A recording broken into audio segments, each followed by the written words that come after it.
청와대가 김정숙 여사의 옷값에 특수활동비가 들어갔다는 의혹 제기 등에 대해 유감을 표명했습니다. 박수현 청와대 국민소통수석은 청와대 특활비는 매년 감사원 감사를 받고 있지만 단 한 건도 지적받은 것이 없다고 강조했습니다. 더불어민주당과 합당을 선언한 새로운 물결 김동연 대표가 경기지사 출마를 선언했습니다. 유승민 전 국민의힘 의원도 오늘 오후 기자회견을 열고 경기지사 출마를 발표할 것으로 보입니다. 산업부 블랙리스트 의혹을 수사하는 검찰이 이르면 다음 주 인사 담당자 등에 대한 소환 조사를 벌일 것으로 보입니다.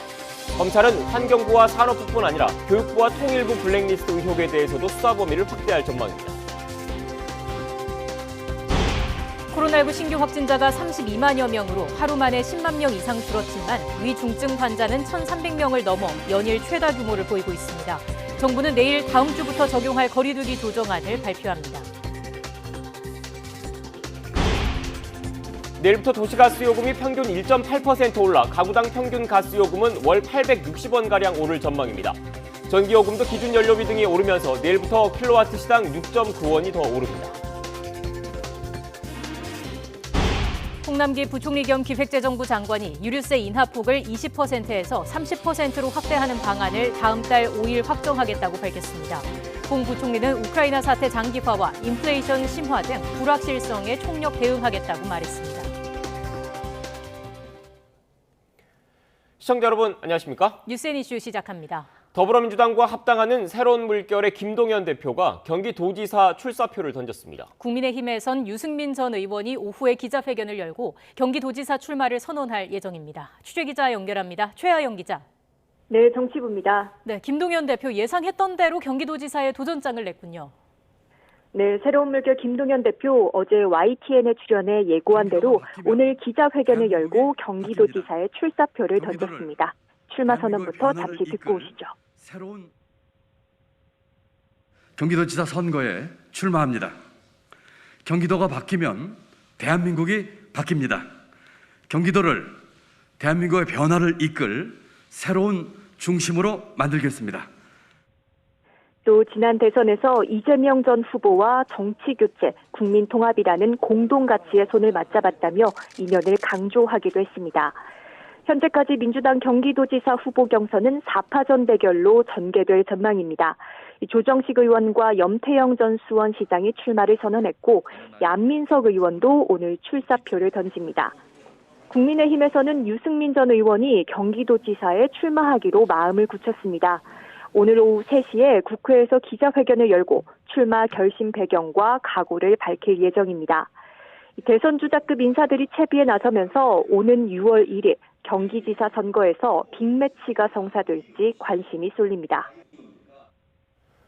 네, 이제 거대 여당으로서 한 달 반 정도 시간이 남은 민주당 입법 논의에 착수했죠? 네, 민주당은 오늘 오후 정책의원총회를 열고 포스트 대선 입법과제와 전략을 논의합니다. 손실보상을 위한 추경 편성과 부동산 세제 정비, 검찰과 언론개혁 등에 대한 입법 논의가 이루어질 전망인데요. 우선 국민의힘과 공감대를 형성한 추경 등 이 민생 입법이 다뤄질 것으로 보입니다. 또 부동산 세제와 관련해서는 다주택자의 양도세 완화 방안에 대한 당내 의견 수렴에 나설 예정인데요. 현재 민주당 정책위는 다주택자 양도세를 일시적으로 유예할지 아니면 새 제도를 통해 조금 더 항구적인 제도를 만들지 검토하고 있습니다. 검찰개혁과 관련해서는 문재인 정부 임기 내에 검찰 수사권을 완전히 박탈하는 검수 완박을 놓고 토론이 치열할 것으로 예상됩니다. 지금까지 정치부에서 전해드렸습니다. 윤석열 당선인 측이 새 정부의 초대 국무총리 인선과 관련해 4월 초에 발표하도록 노력하겠다고 밝혔습니다. 김은혜 당선인 대변인은 오늘 정례브리핑에서 대내외 위기 속에서 내각을 안정적으로 이끌고 대통령의 국정 운영을 잘 뒷받침하면서 부처 간 유기적 협력을 이끌 분을 찾지 않을까 생각한다면서 이같이 말했습니다. 다만 현재로선 후보군이 압축됐다는 정보밖에 언급하기 어렵다며 총리 후보군이 몇 명인지에 대해선 말을 아꼈습니다. 또 앞서 경제원팀을 얘기했던 만큼 경제부총리도 알아보고 있지만 이 또한 총리 후보자 발표 뒤에 후보자의 의견을 듣는 과정이 있을 것 같다고 덧붙였습니다. 윤석열 대통령 당선인 측이 대통령 집무실 용산 이전과 관련해 조만간 청와대 측과 실무협의 차원의 만남이 이루어질 것으로 안다고 밝혔습니다. 김은혜 당선인 대변인은 오늘 오전 정례 브리핑에서 청와대와의 협력이 잘 이루어질 거라 믿는다며 이같이 말했습니다.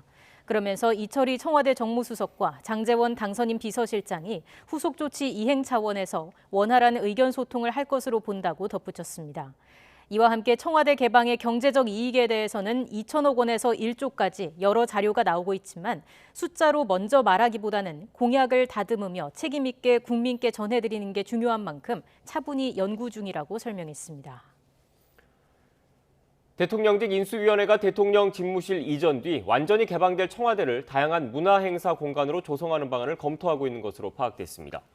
인수위원회 관계자는 YTN과의 통화에서 당선인 취임 이후 청와대를 완전히 개방해 새롭게 단장할 것이라며 특히 K-팝과 우리 전통 음악의 합동 공연 같은 문화 행사가 열릴 수 있도록 조성할 계획이라고 밝혔습니다. 인수위는 또 청와대 야외 공간을 공연, 전시, 체육 공간으로 탈바꿈하고 국민이 즐겨 찾을 수 있도록 둘레길과 경내길 코스도 개발하기로 했습니다. 네, 대통령직 인수위원회가 KDB 산업은행의 대우조선해양 경영진 선임을 놓고 임기 말 알박기 인사이자 비상식적이고 모렴치한 처사라면서 감사원에 조사를 요구하겠다고 경고했습니다. 원일이 수석 부대변인은 오늘 통이동 인수위 사무실에서 회견을 열고 산업은행이 임기 말 인사를 중단하라는 금융위원회 지침을 어기고 비상식적 인사를 강행했다면서 이같이 밝혔습니다. 앞서 지난 28일 대우조선해양 주주총회에선 박두선 대표이사 등 신임 경영진이 선임되는데 박 대표가 문재인 대통령의 동생과 대학 동창이란 점이 알려지면서 특혜 논란이 불거졌습니다. 네, 코로나19 신규 확진자는 전날보다 10만 명 넘게 줄면서 30만 명대로 내려왔습니다. 이런 가운데 오늘부터 소아 백신 접종이 시작되고 다음 주부터 적용할 거리 두기 조정안도 논의합니다. 취재기자 연결하겠습니다. 신현준 기자. 네, 신현주입니다. 네, 자세한 코로나19 신규 확진자 현황부터 전해주시죠. 네, 오늘 0시 기준 신규 환자는 32만 743명입니다. 전날보다 10만 명 넘게 줄면서 이틀 만에 30만 명대로 떨어졌습니다. 신규 확진자는 일주일 전과 비교하면 7만 명 넘게 줄었고 62만 명으로 역대 최다였던 2주 전과 비교하면 30만 명 넘게 줄었습니다. 국내 누적 확진자는 1,300만 명을 넘었습니다. 국민 4명의 1명꼴로 정확히는 3.94명의 1명꼴로 감염된 셈입니다. 정부는 코로나 유행이 정점을 지나 감소세로 전환하는 것으로 보고 있는데요. 이에 따라 다음 주부터 적용할 거리두기 완화 방안을 오늘 논의합니다. 방역당국은 오늘 일상회복지원위원회를 열어 의견을 수렴한 뒤 내일 거리두기 조정안을 발표할 예정입니다. 앞서 인수위 측은 다음 주부터 사적 모임 10명, 영업시간 자정까지로 거리두기를 완화할 것을 주문했습니다.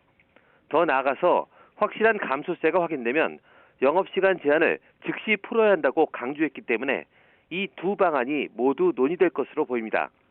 확진자는 감소세지만 추이가 2, 3주 뒤에 반영되는 사망자나 위중증 환자는 여전히 적지 않습니다.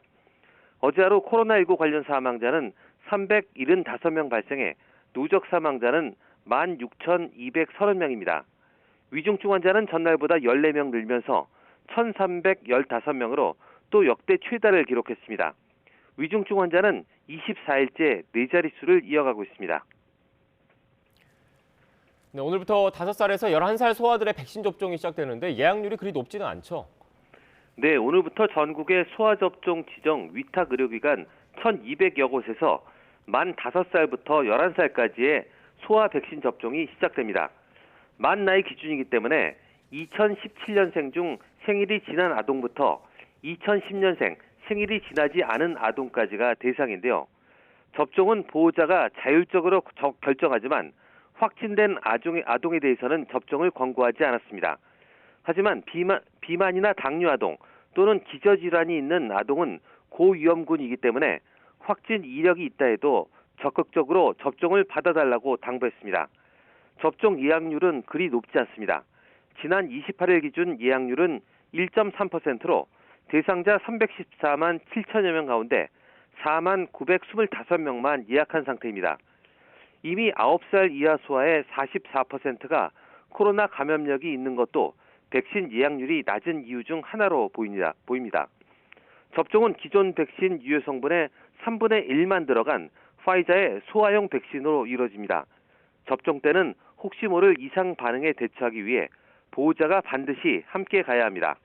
지금까지 사회 2부에서 YTN 신현주입니다. 최근 오미크론 확산으로 전 국민이 어려움을 겪는 상황에서 경기 의정부시가 미국 해외 연수를 추진한 사실이 YTN 취재 결과 확인됐습니다. 취재진이 확보한 연수 관련 문서에는 뚜렷한 목적이나 계획도 적혀 있지 않아서 주민 몰래 외유성 연수를 계획했다, 이런 비판을 피하기는 힘들어 보입니다. 김대겸 기자의 단독 보도입니다. 의정부시는 오미크론이 한창 확산하던 지난 15일 해외 연수 대행사를 모집한다는 공문을 여행사들에 보냈습니다. 연수지는 미국 시애틀 아마존 본사.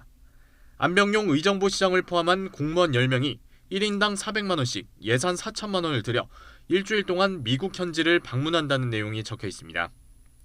하지만 행선지는 아마존 본사 한 곳만 정해져 있을 뿐 세부 동선이나 구체적 계획은 모두 여행사들이 직접 제안하도록 했습니다. 공문을 보낼 당시 의정부시 코로나19 신규 확진자 수는 3,000명 후반에서 4,000명대로 정점을 찍던 시기였습니다. 의정부시는 고산동 물류센터 건립과 관련해 미국 아마존 물류센터 견학을 추진한 건 맞지만 시기상 적절치 않다고 판단해 곧바로 계획을 철회했다고 해명했습니다. 안병용 시장 역시 실무진선에서 윗선 보고도 없이 이뤄진 일이라 뒤늦게 해당 사실을 보고받고 계획 철회를 지시했다고 설명했습니다. 한 일주일 내외에 그런 보고가 있어서 내가 방침을 그러니까 아무것도 결제하거나 구두로 가지 말라고 지시를 해서 어떤 것도 진행이 안 돼 있어요. 하지만 의정부시는 YTN 취재가 시작된 지난 24일에야 여행사들의 취소 공문을 보낸 것으로 확인됐습니다. 공무원 사회에서 이제 그러한 그 4천만 원짜리 해외여행, 그것도 기관장이 참여하는 큰 계획은 그 7급이나 뭐 6급 주무관 팀장이 단독으로 계획하기에는 좀 무리가 있는 굉장히 중요한 정책이라고 봅니다. 앞서 안병용 시장은 코로나가 한창이던 지난 2020년 1월에도 호주 멜버른으로 축구 경기장 견학과 테니스 경기 관람 일정이 담긴 외유성 연수를 다녀와 거센 비판을 받은 적이 있습니다. 그렇죠. 주체가 모범자라면 특히 더 해야죠. 솔선수범하고 지가 앞장서서 해야 되지. 그만큼 현장과 우리가 생각하는 마인드가 틀려서 그래요. 일반 시민들도 해외에 나가고 싶은 사람들도 많고 이렇게 규제가 심한데, 그리고 일반 시민들은 많이 따라주고 있지 않습니까? 지금 시청 직원들이 나간다는 것은 조금 아니라고 생각해요. 의정부시는 계획하고 있던 연수 일정을 뒤늦게 모두 취소했습니다. 하지만 주민들에게 코로나로 인한 고통의 짐을 떠안긴 채 뒤로는 해외 연수를 추진하는 등 이중적 행정을 보였다는 점에서 여론의 문매를 피하기는 어려워 보입니다. YTN 김대겸입니다. 산업부 블랙리스트 의혹을 수사하는 검찰이 압수물을 분석하면서 핵심 물증 확보에 주력하고 있는 가운데 이르면 다음 주부터 본격 소환 조사가 진행될 것으로 보입니다. YTN 취재진은 환경부와 산업부에 이어서 교육부에서도 지난 2017년 문재인 정부 초기 산하 기관장들에 대한 사퇴 종용이 있었다는 정황을 확인했습니다. 취재기자 연결하겠습니다. 이준엽 기자. 네, 서울 동부지검입니다. 네, 오늘 검찰 수사 상황부터 전해주시죠. 네, 검찰은 고발 3년여 만에 산업부와 8개 산하기관까지 모두 9곳에서 대대적인 압수수색을 벌인 뒤 압수물 분석에 수사력을 모으고 있습니다. 분석을 마치는 대로 이르면 다음 주부터 관계자들에 대한 소환 조사가 본격적으로 시작될 것으로 보입니다. 이에 앞서 압수물 포렌식 과정에서 검찰이 확인해야 할 내용이 있으면 인사 담당자들이 먼저 불러 관련 자료를 확인할 가능성도 있습니다. 검찰은 우선 고발장에 적시된 기관장 사퇴 종용 의혹부터 살펴보고 있지만 사퇴 이후 후임자 선정 과정에 대해서도 문제가 없는지 들여다보고 있는 것으로 전해졌습니다. 네, 지금까지 검찰 수사가 진행된 블랙리스트 의혹은 환경부 그리고 산업부에 대한 건데 교육부에서도 비슷한 정황이 확인됐다고요? 네, 그렇습니다. 앞서 지난 2019년 자유한국당이 환경부와 산업부뿐만 아니라 교육부와 통일부, 과학기술정보통신부, 국무총리실 등에 대해서도 같은 의혹을 제기했는데 문재인 정부 초기 각 산하기관 임원에 대한 조직적인 사퇴 요구가 잇따랐다는 겁니다. 서울 동부지검은 교육부와 과기부 등 고발 사건도 맡고 있는데요. 저희 YTN 취재진이 당시 사표를 낸 한 교육부 산하기관장 A씨와 통화가 닿았습니다. A씨는 자신이 재임 중이던 지난 2017년 7월 교육부 담당 국장이 찾아와 사퇴를 요구했다고 말했습니다. A씨는 자신을 찾아온 국장에게 전임들은 모두 임기를 채웠다며 거부 의사를 내비치기도 했다는데요. 또 국장이 가만히 앉아 자신의 얼굴을 빤히 쳐다보면서 상당히 불편한 분위기가 연출되기도 했다고 덧붙였습니다. 이 국장은 한 차례 더 사표를 가져가겠다고 재촉했다는 게 A씨의 설명입니다. 결국 A씨는 임기를 1년 남겨두고 일신상의 이유라는 명목으로 사퇴했습니다. 네, 당시 담당 국장의 입장은 어떻습니까? 네, 당시 A씨가 속한 산하기관을 담당하는 교육부 국장은 모든 의혹을 부인했습니다. 자신이 A씨가 재임 중이던 기관을 담당하는 부서 국장이었던 것은 맞지만 사표를 종용하지 않았고 찾아간 적도 없다는 겁니다. 특히 제대로 인사를 나눈 적도 한 차례밖에 없다며 모르는 사실이라고 선을 그었습니다. 교육부도 당시 사정을 알만한 직원들은 모두 인사발령으로 흩어졌다며 정확한 사실관계를 확인하겠다고 설명했습니다. 서울동부지검은 산업부 블랙리스트 사건 수사를 마친 뒤 교육부 등 다른 부처 의혹에 대해서도 수사 범위를 확대할 것으로 보입니다. 지금까지 서울동부지검에서 YTN 이준엽입니다. 검찰이 삼성그룹의 사내급식 부당 지원 의혹 수사에 속도를 내면서 이재용 부회장의 경영권 승계 문제도 또 한 번 도마 위에 오를 것으로 보입니다. 이번 사건을 검찰에 고발했던 공정거래위원회도 조사 과정에서는 급식업체에 대한 부당 지원을 경영권 승계 작업의 일환으로 강하게 의심했던 것으로 파악됐습니다. 나혜인 기자입니다. 공정거래위원회는 지난해 사내급식 일감을 몰아준 삼성 계열사와 급식업체 삼성 웰스토리에 과징금을 부과하면서 배후로 옛 미래전략실을 지목했습니다. 미전실이 웰스토리의 수익을 보장해준 이유는 이재용 부회장이 최대 주주였던 제일모직의 전신인 모회사 에버랜드의 이익 때문이라고 판단했습니다. 웰스토리는 제일모직을 거쳐 이 부회장의 그룹 지배력을 높여준 삼성물산 합병의 정당성을 확보하는 데도 이바지한 것으로 조사됐습니다. 이 사건 내부 고려를 통해 웰스토리가 취득한 이익은 배당금의 형태로 삼성물산에 귀속되어 대규모 자금 수요를 충당하는 데 사용된 것으로 보입니다.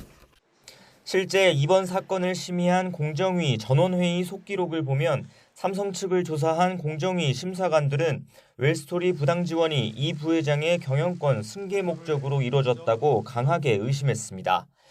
2013년 미전실이 웰스토리 지원을 위한 급식 개선 조직을 만든 건 이 부회장 지분이 큰 에버랜드 가치를 높여 삼성물산 합병에 대비하는 차원이었다는 겁니다.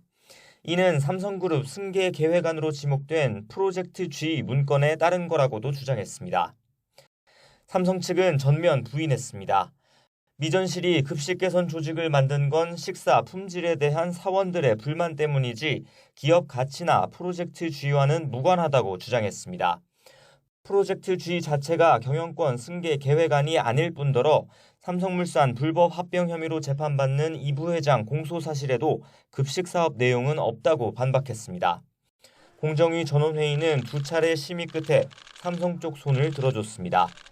일감 몰아주기 자체에 초점을 맞춰 최지성 옛 미전실장과 삼성전자 법인만 검찰에 고발했습니다.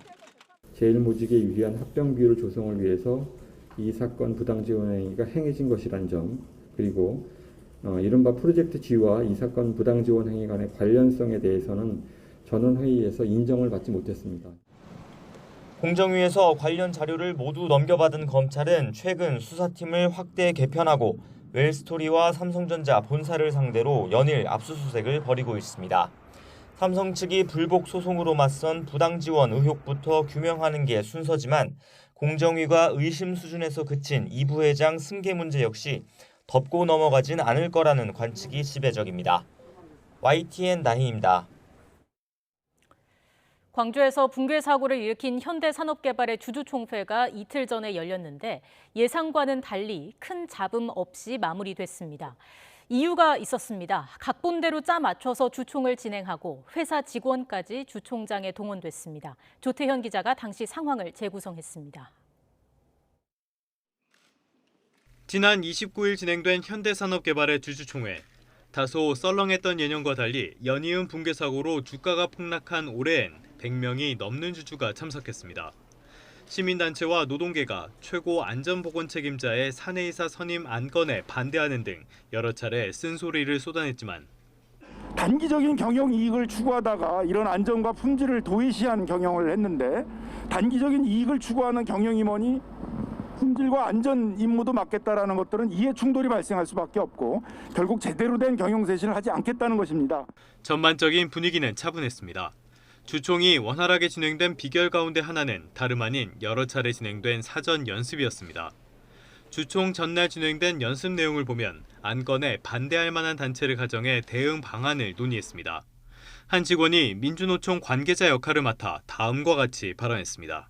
이런 예상 질문에 회사 측은 코로나19를 핑계로 신속한 회의 진행을 독촉하기로 작전을 짰습니다.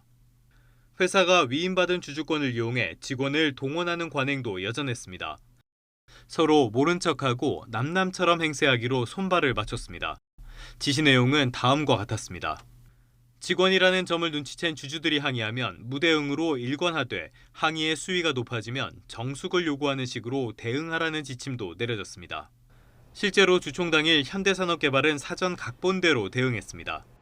주주들이 본인들의 어떤 그런 문제점들을 정당하게 제기하고 또 그런 것들이 표결로 이어져서 제대로 된 합리적인 방식으로 공정하게 주주총회가 이루어졌어야 되는데 정기주주총회의 취지에 굉장히 위반하는 것이고 주주권을 침해했다는 비판이 제기됩니다.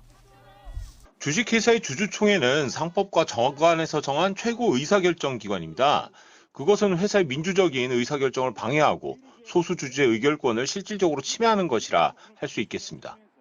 회사 측은 사전 연습 등을 통해 주총을 준비하는 건 당연한 절차라며 일부 직원이 참석하긴 했지만 주주들의 요구를 받아들여 대부분의 사안을 표결로 처리하는 등 주주권 보장에 노력했다고 강조했습니다.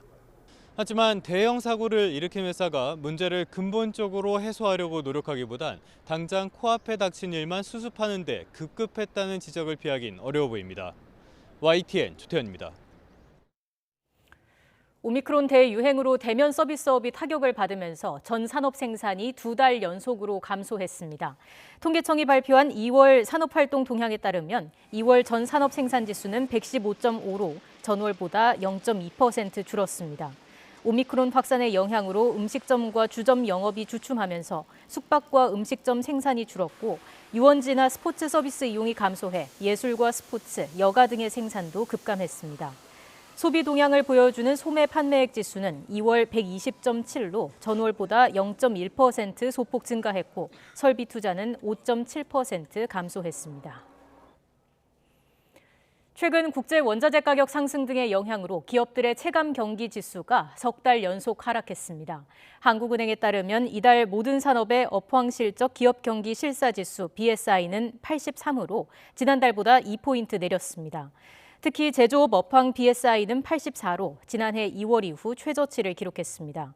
한국은행은 오미크론의 확산세가 지속하는 데다 우크라이나 사태 등으로 원자재 가격이 올랐기 때문이라고 설명했습니다. 전기요금의 핵심 요소인 연료비 조정 단가가 동결됐지만 기준 연료비 등의 인상으로 내일부터 전기요금에 이어 가스요금도 오릅니다. 산업통상자원부는 에너지 원가 상승에 따른 기준 원료비 조정에 따라 주택용, 일반용 도시가스 요금이 평균 1.8% 오른다고 밝혔습니다. 이번 조치에 따라 연중 가구당 평균 가스요금은 월 860원가량 오를 전망입니다. 전기요금은 최근 요금 구성의 핵심 요소인 2분기 연료비 조정 단가는 동결됐지만 기준 연료비와 기후환경 요금이 각각 올라서 소비자는 다음 달 1일부터 킬로와트 시당 총 6.9원을 더 부담해야 합니다. 홍남기 부총리는 유류세 인하폭 확대 여부를 막바지 점검 중이라면서 할당 관세 적용 품목 확대를 포함한 추가 대책을 내달 5일 물가 관계장관 회의에서 발표할 것이라고 밝혔습니다. 정부는 현재 유류세 인하폭을 기존 20%에서 30%로 확대하는 방안을 검토하고 있습니다. 이번 주 국제유가와 3월 소비자 물가 상황 등을 살펴본 이후 최종적으로 결정할 예정입니다. 새 정부의 첫 국무총리 영순위로 꼽혀왔던 안철수 인수위원장이 직을 맡지 않겠다 이렇게 밝히면서 총리 인선 작업에도 속도가 붙고 있습니다. 압축된 후보군 가운데 경제 안보 전문성은 물론 국회 인준 가능성이 상대적으로 큰 한덕수 전 총리가 유력하게 거론되고 있습니다. 인수위에 나가 있는 취재기자 연결하겠습니다. 송재인 기자. 네, 삼청동 인수위 사무실 앞입니다. 네, 안철수 위원장을 둘러싼 변수가 해소되면서 초대 국무총리 후보군도 한층 압축된 거죠. 네, 그렇습니다. 김은혜 당선인 대변인 역시 아침 정례 브리핑에서 총리 후보군이 압축됐다고 직접 밝혔는데요. 구체적인 후보군을 언급하긴 어렵다면서도 총리 인선의 우선 기준 몇 가지를 설명했습니다. 먼저 듣고 오시죠.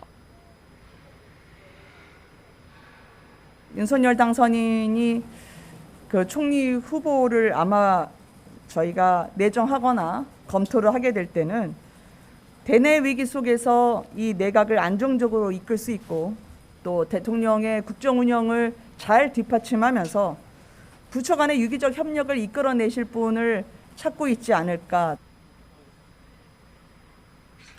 이는 한덕수 전 국무총리가 유력 후보로 거론되는 배경과도 관련돼 보입니다.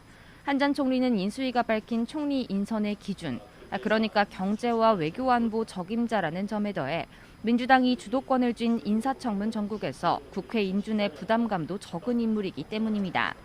한 전 총리는 전북 전주 출신으로 노무현 정부 말 국회 인사청문회를 통과했었고 이명박 정부 때도 주미대사 등 요직을 거쳤습니다.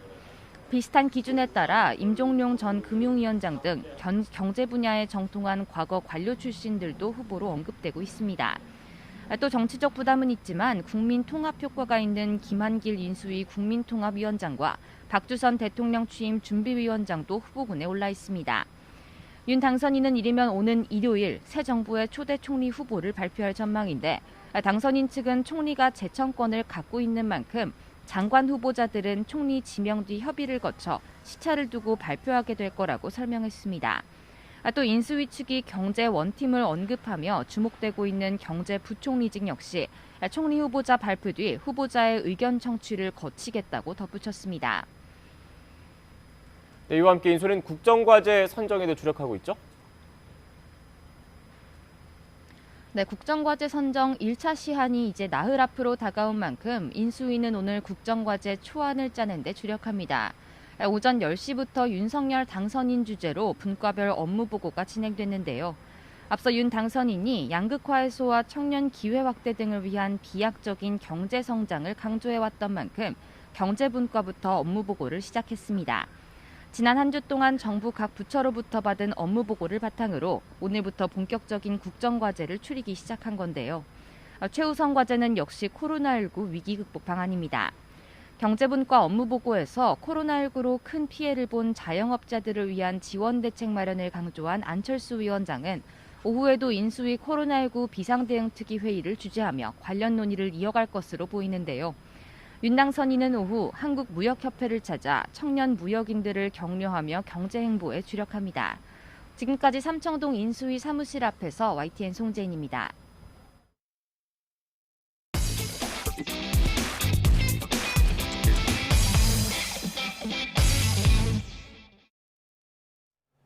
글로벌 금융경제 움직임 알아보는 오건영의 똑똑한 금융시간입니다. 미국 국채시장에서 2006년 이후 처음으로 장단기 금리가 역전됐습니다. 경기 침체 신호도 커지고 있습니다. 불안한 세계 경제 흐름 속에서 우리 경제도 여러 고차 방정식을 풀어야 하는 과제들을 살피고 있습니다.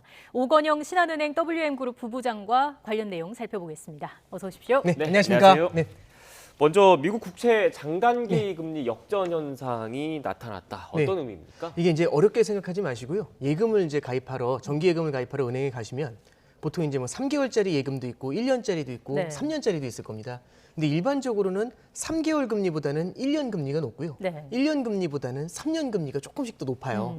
왜 그런 거 하니 더 오랫동안 예금을 묶어버리게 되니까 이제 어려운 말로 유동성 프리미엄이라고 하는데 이게 손해를 보는 게 있지 않습니까? 돈이 묶이는 것 때문에. 그래서 조금이라도 더 높은 금리를 받는 게 일반적인 케이스입니다. 그런데 이례적으로 3년 금리가 3개월 금리보다도 낮아지는 경우도 있고요. 1년 금리가 이 3개월 금리보다도 낮아지는 경우가 있는 거죠. 이런 경우를 뭐라고 하냐면 단기 금리하고 장기 금리가 역전이 됐다라고 얘기를 합니다. 그럼 그냥 일상적으로 생각할 때는 그게 뭐가 문제가 될까라고 생각을 할 수 있지만 일단은 지금처럼 경제 현상 자체가 불안한 요인들이 많은 상황에서 이렇게 장단기 금리 자체가 역전이 되니까 이게 무슨 의미가 있을까라는 불안감이 커지는 게 첫 번째고요.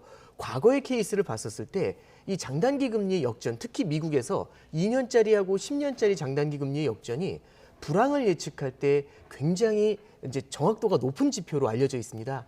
한 8번 정도, 2차 대전 이후에 8번 정도 역전이 된 적이 있는데요. 거의 어김없이 불황이 찾아왔고 가장 최근에는 19년도 여름에 한번 역전이 된 적이 있거든요. 그래서 이후에는 괜찮을까라는 그때도 이 논쟁이 되게 많았는데 물론 이제 우연의 일치일 수도 있겠지만 2020년도 3월, 4월에 코로나 사태 때문에 그때 짧은 이제 불황이 찾아왔던 바가 있죠. 그러면서 이제 이 이름값, 이 장단기 금리 역전이라는 이 이벤트에 굉장히 이름값을 높여준 이제 그런 케이스가 됩니다. 그러다 보니까 시장에서도 이 장단기 금리 역전이 잠시나마 나타나게 되니까 굉장히 긴장하는 모습을 보이고 있는 겁니다. 예, 다시 말해서 일반적으로 원금 회수까지 오래 기다려야 하기 때문에 그에 대한 보상으로 장기 금리가 단기 금리보다 높은 게 일반적인데 그럼에도 불구하고 장단기 금리 격차가 줄어들거나 추월하는 현상이 생긴다는 거는 시장 참가자들이 그 경제의 앞날을 좀 더 부정적으로 보고 있다 이런 의미로 보면 되겠습니다. 예, 정확하게 이제 짚으신 건데요. 이렇게 말씀드리면 될 것 같습니다. 두 가지 정도로 의미를 해석할 수 있을 것 같아요. 장단기 금리가 역전이 됐었을 때 나타나는 이제 첫 번째 현상은 뭐냐면 해석은 이렇게 갑니다. 단기 금리는요, 기준금리하고 연동이 됩니다. 기준금리는 중앙은행이 올리고 내리고 하는 금리인데 기준금리는 미국 같은 경우는 하루짜리 금리를 써요. 하루짜리 금리를 올리고 내리고 하면서 전체적인 금리를 조절하는 겁니다. 근데 하루짜리 금리하고 10년짜리 금리하고는 사실상 연관관계가 그렇게 높지는 않아요.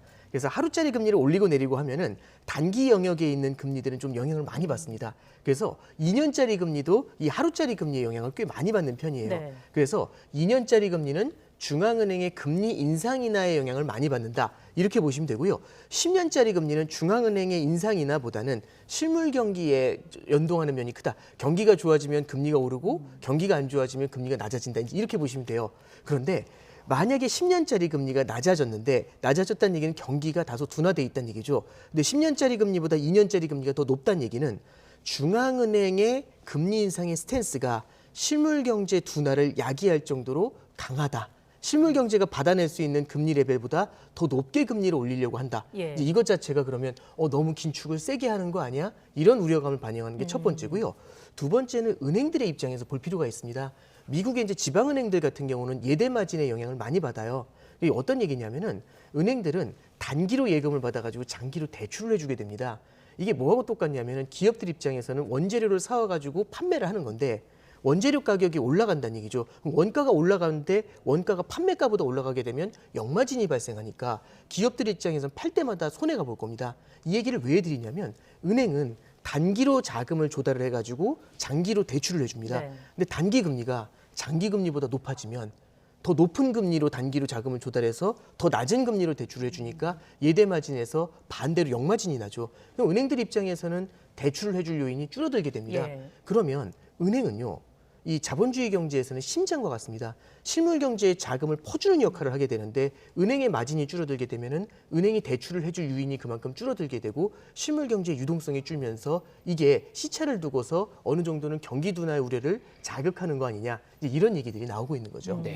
그러니까 결국 경기 둔화의 우려가 반영된 거다라고 해석을 할 수 있다 이런 말씀으로 좀 정리가 가능할 것 같은데 근데 아직 뭐 본격적으로 경기 침체, 경기 둔화를 우려할 단계는 아니다 이런 반론도 있는 것 같더라고요. 어떻습니까? 네, 그렇습니다. 이제 이게 방금 전에 말씀드린 것처럼 당장 장단기 금리가 역전이 된다고 해서 바로 나타나는 게 아니라 과거의 사례들도 보면은 약 1년에서 1년 반 요 정도의 시차를 두고서 불황이 찾아오곤 했었죠. 그리고 두 번째는 이제 이런 얘기들도 있습니다. 이 반론의 핵심은 뭐냐면 장단기 금리의 역전을 과거하고 똑같이 바라보지 말자. 왜 그러냐고 하니 결국에 요즘 보시면은 중앙은행이 직접 나서가지고 기준금리만 조절하는 게 아니죠. 초단기 금리만 옛날엔 조절을 했었는데 지금은 양적 완화라는 걸 통해 가지고 10년짜리 국채금리를 갖다 조절하는 면도 있습니다. 그렇기 때문에 최근에는 양적 완화가 워낙에 크게 들어갔기 때문에 과거의 사례들을 보면서 장기 금리를 갖다가 판단하는 건 이거는 조금 성급한 거 아니냐, 이제 이렇게 다소 다른 관점에서 해석하시는 분들도 있습니다. 근데 다만 저는 이제 이런 말씀을 좀 드리고 싶어요. 최근에 나타나는 시장에서의 이제 여러 가지 이슈들을 보면 러시아 우크라이나 전쟁도 그렇고 재정 정책의 부담을 조금 좀 크다 보니까 재정 정책을 줄이려고 하는 부분도 그렇고 긴축의 우려도 커지고 있지 않습니까? 인플레 우려도 커지고 이런 것들이 이제 같이 나와 있는 상태에서 이런 현상이 나타나게 되면은 실물 경제 주체들 입장에서는 자신감이 떨어지는 이런 것들이 중장기적으로는 경기에는 약간은 부담으로 작용하지 않겠나 그런 면에서 바라보는 게 더 맞을 것 같습니다. 네, 실제로 장단기 금리 역전 현상에 대해서 시장은 좀 그 속도에 대해서도 좀 주목을 하는 것 같더라고요. 이게 뭐 올 2분기라든지 내년 1월 정도에 역전 현상이 나타나지 않을까라는 시각도 있었는데 이게 긴축 속도가 빨라지면서 이렇게 좀 된 거라고 봐야 될까요? 네, 맞는 말씀입니다. 이제 최근에 속도가 그 어느 때보다 좀 빨랐는데요. 왜 그런 거 하니 저도 요즘 가장 많이 받는 질문이 무슨 전망이 매주 바뀌냐 이 얘기를 많이 하세요. 미국 금리 인상 전망이 계속 바뀌거든요. 연초만 해도 기준금리 3번 올리면 많이 올린다는데 지금은 8번, 9번 이렇게 얘기가 나오고 있습니다. 이 얘기는 뭐냐면은 연준의 기준금리 인상 전망이 빨라지게 되면은 단기금리가 먼저 반응을 하면서 단기금리가 빠르게 올라오게 되죠. 장기금리가 단기금리가 올라오는 속도를 따라가지 못하면 이 둘의 갭이 장기금리는 조금 올라가는데 단기금리가 빠르게 올라오면서 이 둘의 갭이 확 좁아집니다. 네. 그 속도가 굉장히 빨랐다는 얘기는 연준의 긴축이 굉장히 빨라질 거라는 것을 시장이 인식하고 있다는 얘기고요. 이게 중장기적으로는 실물 경제의 둔화로도 자극이 될 수도 있다. 이런 이제 불안감들을 반영하는 거겠죠. 네, 이렇게 미국 금리의 움직임, 우리나라에도 영향을 미칠 수밖에 없는 거죠? 네, 그렇습니다. 이게 우리 이제 기준금리 인상 전망을 보면은 올해 초만 해도 전문가들의 전망치가 1.5%에서 1.75% 정도가 됐습니다. 그래서 올해 2차례나 3차례 정도, 많으면 3차례, 아니면 2차례 정도가 기준금리 인상이 맥스가 아니겠느냐 이런 예상들이 좀 많았거든요. 이게 올해 초였습니다. 지금은 1.75에서 2.0%죠. 그러면 모두 합치면 이미 한 번 인상을 했기 때문에 추가로 3번 더 인상할 수도 있다라는 얘기가 나오고 있고요. 어쩌면 4번도 가능하지 않아 요거는 조금은 좀 과도한 케이스긴 한데 이렇게까지도 전망이 나오고 있습니다. 왜 그런 거 하니 미국이 금리 인상의 속도를 너무 빠르게 가져가게 되면은 지금 미국 기준금리가 올해 연말에 2.5%까지도 올라갈 수 있다 이런 얘기가 나오거든요. 그러면 만약 우리나라가 여기서 3번을 더 기준금리 인상을 하게 되면 2%입니다. 그럼 3번을 더 인상하더라도 미국이 2.5%면 우리나라는 2%잖아요. 미국 금리가 우리나라 금리보다 더 높습니다. 네. 반드시 그런 건 아니지만 금리 차가 높아졌을 때는 아무래도 금리가 더 높은 곳으로 자금이 이동하는 경향이 있죠. 이거는 자본의 유출을 만들게 되는데 그럼 우리나라에서 유동성이 빠지면서 미국으로 흘러 들어가게 되니까 부채가 많은 우리나라에서는 유동성이 부족해지는 이런 불안감들이 나타날 수가 있습니다. 그래서 어쩔 수 없이 미국이 빠르게 기준금리를 올리면 우리나라도 어느 정도는 따라가 줘야 되는 문제가 생기죠.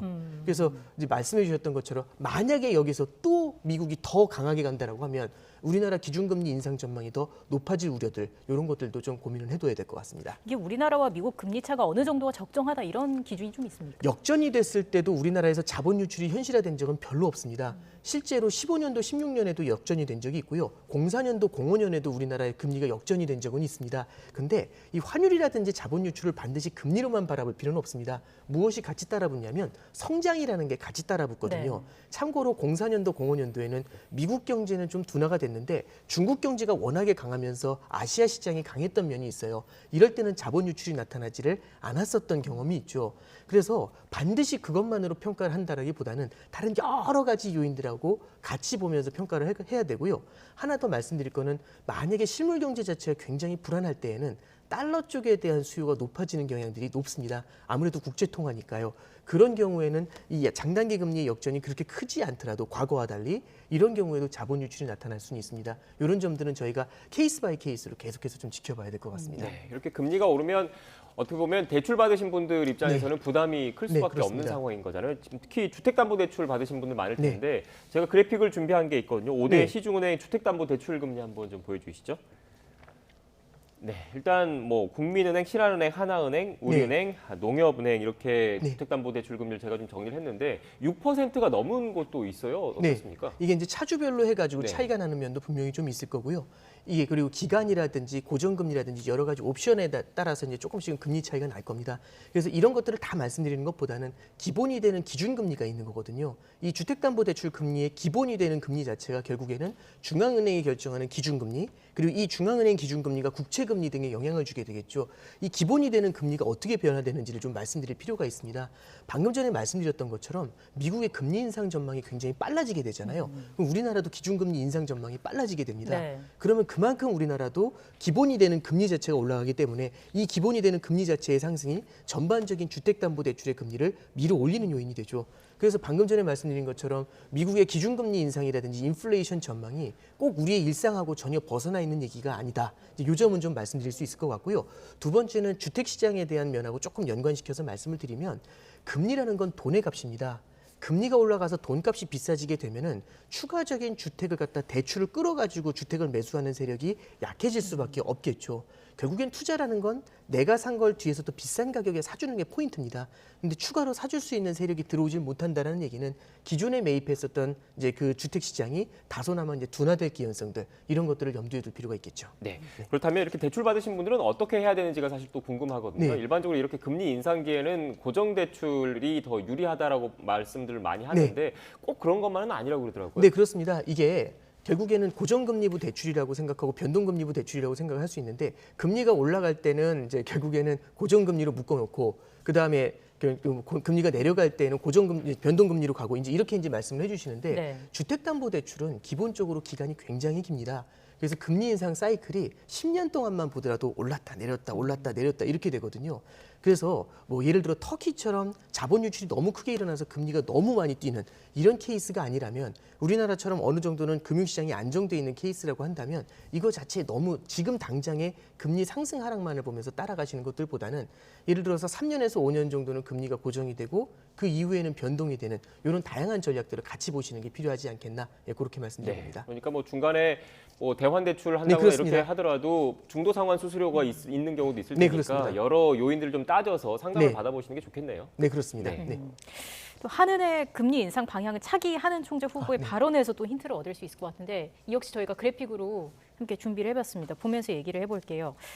한국은행의 지난 2월까지의 결정은 그러니까 금리 동결 결정은 우크라이나 사태가 전면 확대되지 않을 거라는 가정 아래 만들어진 것이다. 라고 이야기를 하면서 기준금리, 미국 기준금리 인상, 우크라이나 사태, 중국 경제 회복 부진 등 우려했던 주요 경제 리스크가 모두 현실이 된 만큼 국내 경제 영향과 통화정책 방향 등을 전문가들과 논의할 예정이다. 이렇게 이야기를 했습니다. 어떻게 해석할 수 있을까요? 이제 여기에 대해서 여러 가지 해석이 나타날 수가 있는데요.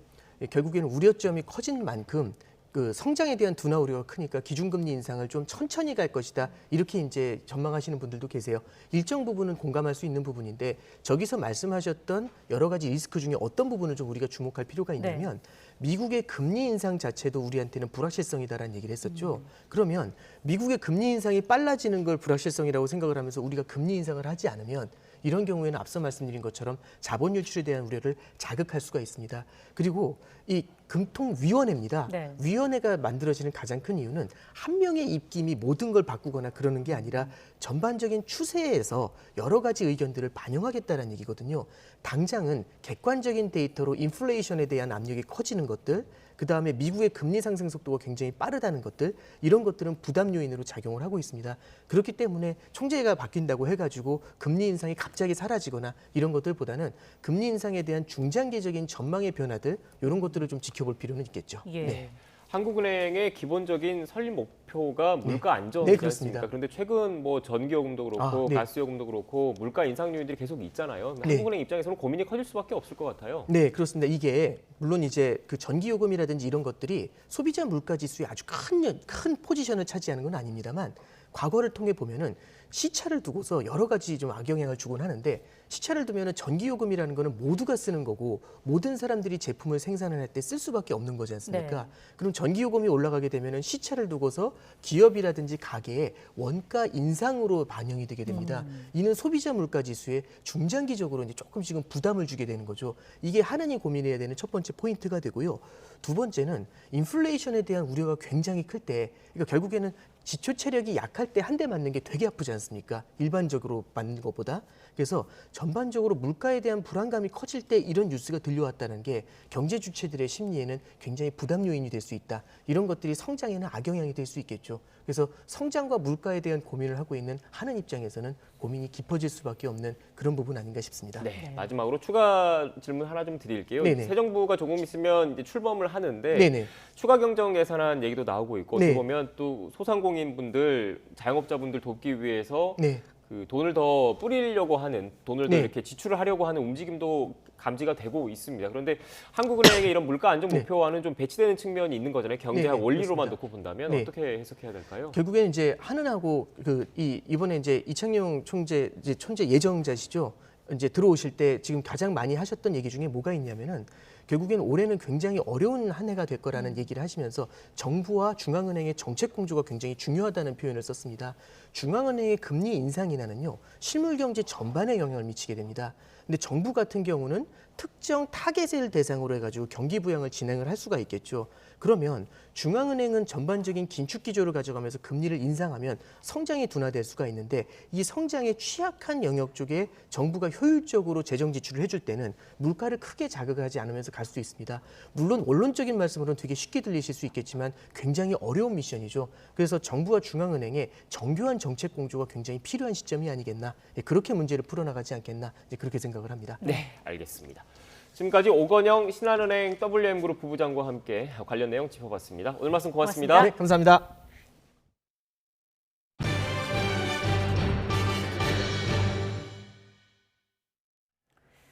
존 사노 전 미 중앙정보국 CIA 작전국 부국장은 최근 북한의 핵실험 재개 움직임과 관련해 풍계리에 새 건물을 짓고 복구 작업을 진행 중인 것으로 보인다고 말했습니다. 사노 전 부국장은 현지 시각 30일 세계 정치연구소가 외부로 진행한 세미나에서 지난 4일 촬영된 위성사진을 제시하며 이같이 밝히고 북한이 수년간 중단해왔던 핵실험을 할 준비가 된 것으로 보인다고 지적했습니다. 또 영변 핵시설 역시 현재 완전히 가동 중인 것으로 관찰된다며 영변은 플루토늄을 생산하는 곳이라고 설명했습니다.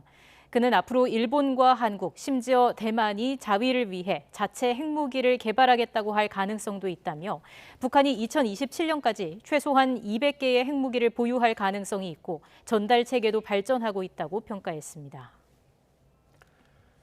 러시아가 우크라이나 수도 키이우 등에 배치된 러시아군을 빼서 동부의 돈바스 지역에 집중 배치하겠다고 밝혔습니다. 키이우 함락이 어렵게 되자 친러시아계 반군이 장악하고 있는 돈바스 지역 공격을 강화해서 러시아 영토에 편입시키는 쪽으로 방향을 튼 것으로 보입니다. 보도에 김형근 기자입니다.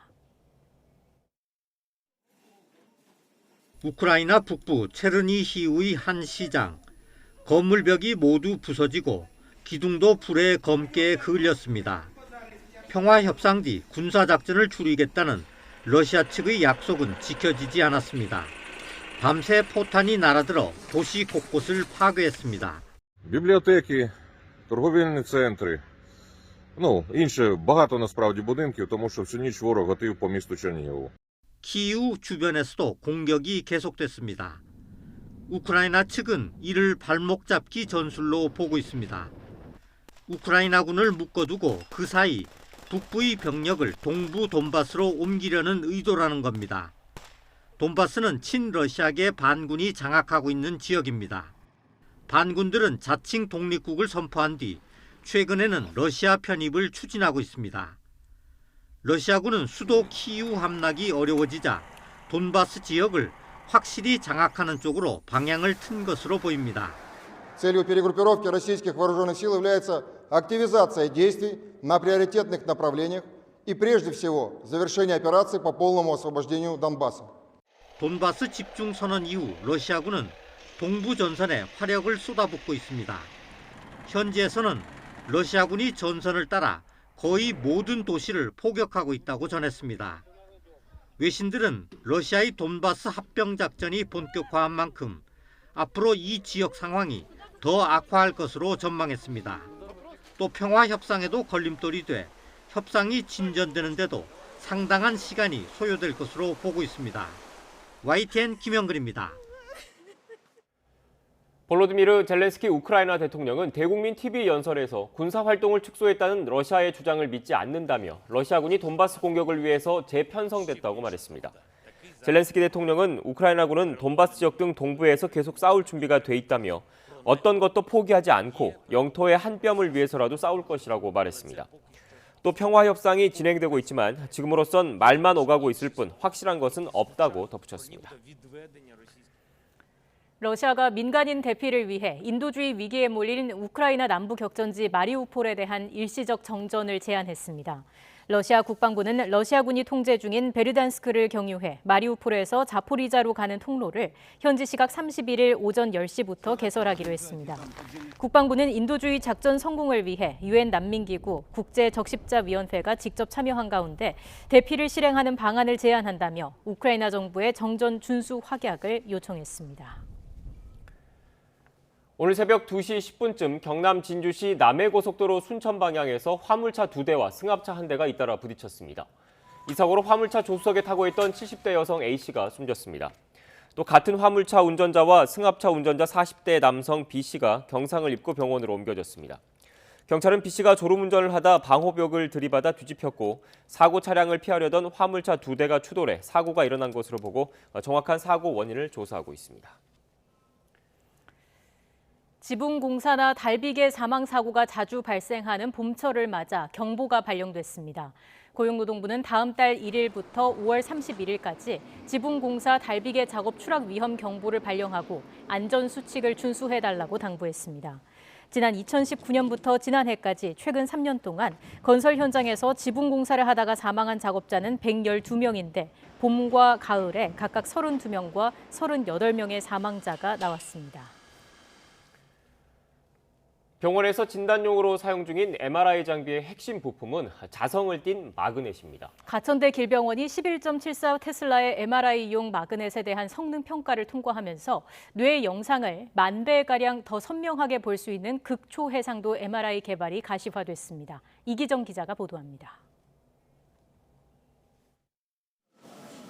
뇌 질환 환자가 MRI 장비로 검사를 받고 있습니다. MRI는 뇌, 척수, 디스크, 연골 등을 정밀하게 진단하는 첨단 장비입니다. 다른 영상 진단 장비인 초음파는 해상도가 낮고 엑스레이와 CT는 방사선에 피폭되는 단점이 있지만 MRI는 마그넷의 자기장과 고주파를 활용하기 때문에 인체에 해가 없습니다. 일선병원의 3테슬라 MRI와 연구용인 7테슬라의 영상을 비교해보면 자기장이 강할수록 선명하다는 것을 확인할 수 있습니다. 가천대 길병원이 3테슬라 MRI보다 뇌의 영상을 10,000배가량 더 상세히 볼 수 있는 11.74 테슬라의 MRI 핵심 부품을 개발하는 데 성공했습니다. 전체적으로 볼 때는 지금 이 마그네트가 세계 최고의 값을 나타내고 있습니다. 이탈리아 슈퍼컨덕터스 기술팀과 국내 평가 자문단은 내부 온도와 마그넷의 세기 그리고 발생한 자장의 균일성 등에서 모든 목표에 도달했다고 밝혔습니다. 동물에서 영상을 얻고 휴먼에서 영상을 얻으면 아마 세계에서 가장 정밀한 뇌질환에 대해서 우리가 진단을 할 수 있는 그런 플랫폼을 구축할 수 있지 않을까 생각이 됩니다. 11.74 테슬라 MRI가 완성되면 파킨슨과 알츠하이머, 뇌졸중 등 난치성 질병 치료에도 획기적인 성과가 있을 것으로 기대됩니다. 지난 2014년부터 보건복지부와 함께 11.74 테슬라 MRI 개발에 나선 가천뇌과학연구원은 연말쯤 세계 최고 수준의 선명한 뇌 영상을 촬영할 계획입니다. YTN 이기정입니다.